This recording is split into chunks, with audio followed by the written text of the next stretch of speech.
How many of us have had those times in our lives, or perhaps are going through those times right now, where things seem like they're kind of out of kilter?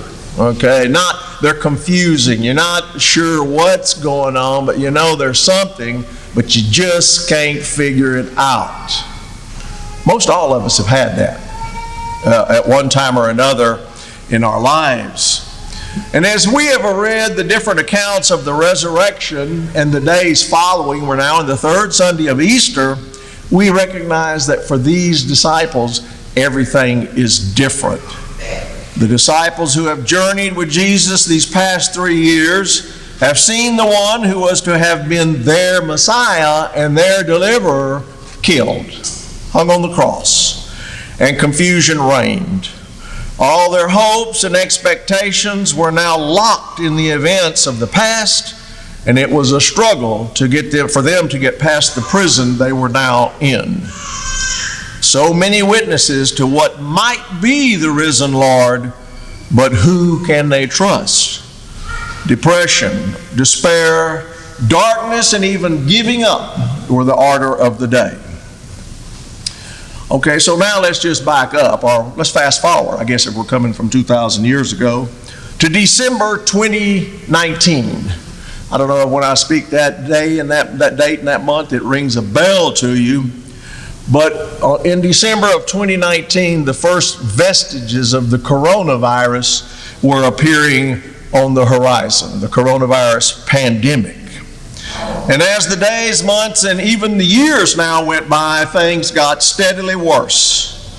We were not only forced to live with the physical virus, but also with a spiritual virus that was quickly appearing on the scene and was becoming just as much a pandemic as the virus itself was. And what were the symptoms of this spiritual virus? We were suddenly called now to leave the past and embrace a new normal. And I hated that expression with a passion and still do, much to our dismay. Social distancing, masks that didn't work, all of those things, all that was normal to us is now gone. Just as it was for those disciples after Jesus died, after he passed away. We were called to be hermits, living in tough times. And man, it was confusing for all of us. We found it difficult. We're not used to being immersed in times of self-reflection, fear, and quarantine. Don't we think that perhaps those disciples, those weeks after the first day of the week, the resurrection, felt much the same way, confused and fearful?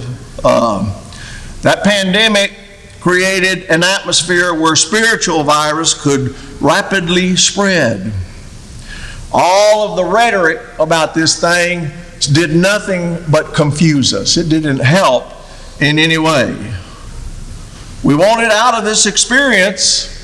But you know what was really frightening back then when this was going on? There was no one to turn to except God. He was there and he remained steadfast. But during that time we had too many witnesses saying too many different things, and so everyone was confused and didn't know what to believe or what to expect. And this is the perfect breeding ground for a spiritual crisis, much like the disciples were in.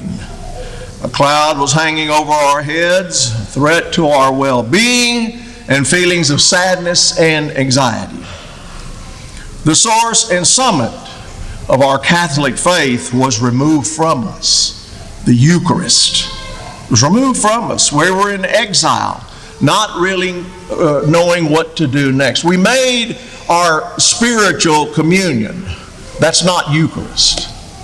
But we were forced to accept that as being an adequate substitute, and it was not.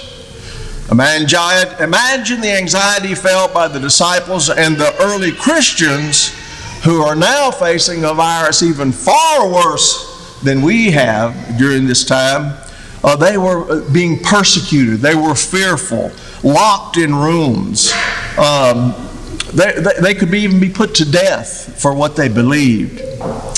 And into all of this, just as with all of us in the several years of the pandemic, we come to the Emmaus walk. And during that time, I believe that many of us had to take an Emmaus walk. Jesus walking right alongside of us. He was and He is, but the whole problem was, just as with the disciples, they didn't recognize Him. They couldn't recognize Him. And that was what caused so much of the anxiety. And as He senses all our anxiety in our hearts, just as He sensed it in the hearts of the two disciples who were walking with Him on the road to Emmaus, He doesn't try to talk to us first. He asks us what things, what's going on. How many times did you sense that Jesus was asking you during those times that we were just not used to, what's going on?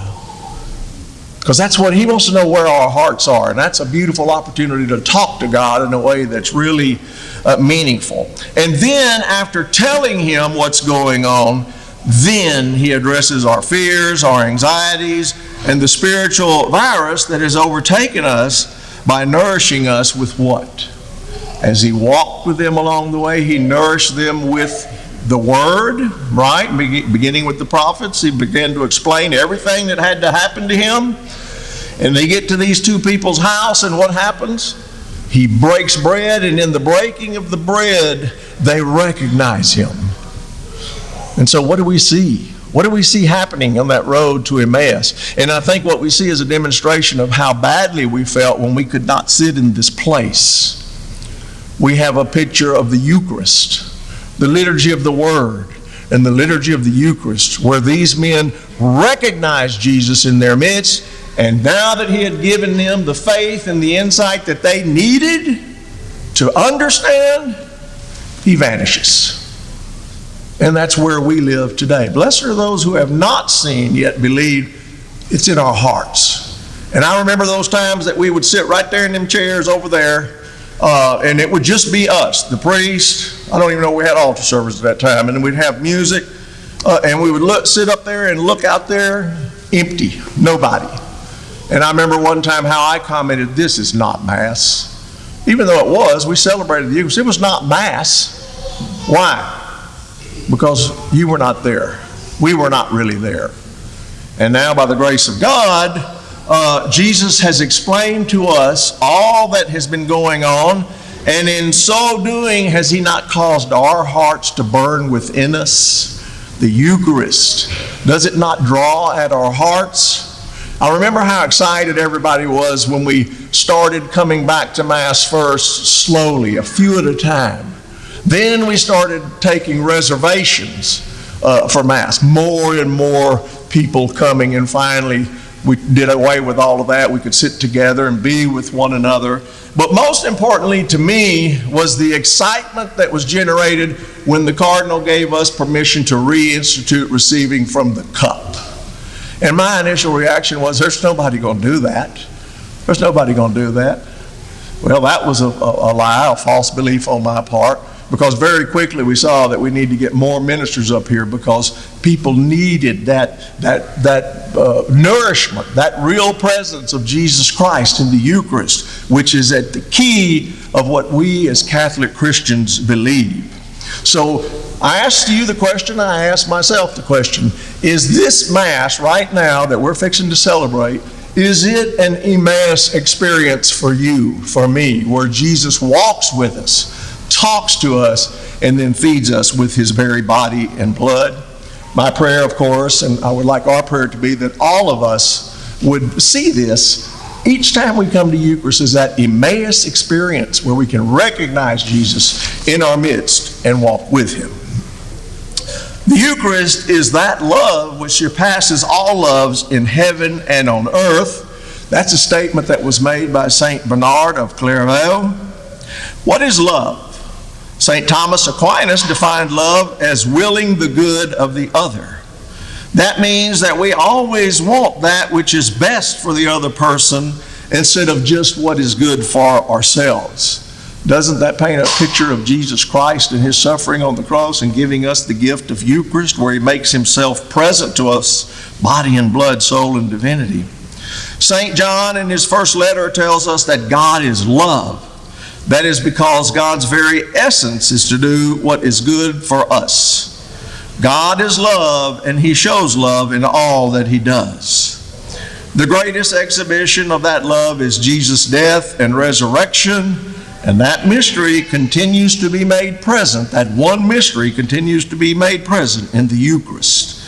A total gift of oneself for the other. This is true love, and the Eucharist is the truest love of all.